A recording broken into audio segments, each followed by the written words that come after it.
Are cities behaving ecologically? The answer is no. Could they behave ecologically? Of course. It requires a desire to do so and an economic incentive. Because political will is one thing, social will is another thing, but the economics really drives the system, doesn't it?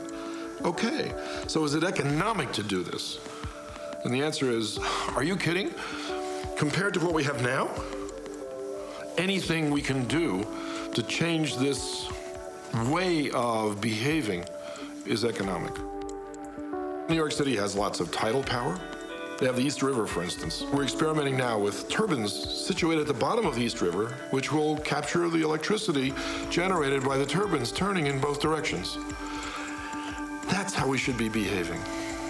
Are we gifted with sunlight in New York City? Well, we have about, 250 sunlight days a year, so we could use solar panels as a way of doing this. We could situate them at places like Floyd Bennett Air Force Base. This is an unused property in Brooklyn. It's inside the city limits. It's hundreds of acres.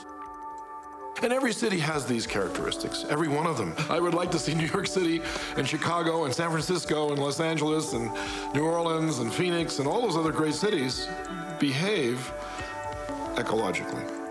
Here in the city, you could imagine what this would be like if every single rooftop had trees and grass on it. The city would be cooler, the air quality would be better, we could grow our own food.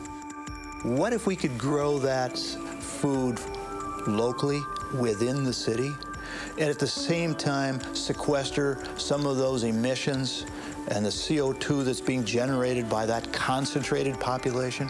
What if we could do that in a way that was cost-effective, provided jobs for local people?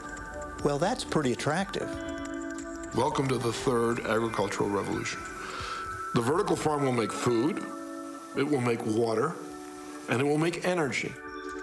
If we were to construct a 30-story vertical farm, 1 square New York City block in footprint, to grow enough food to feed 50,000 people.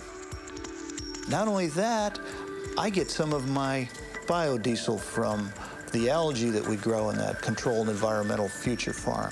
And now suddenly we have the potential for having a sustainable world, the kind of world that has a future again.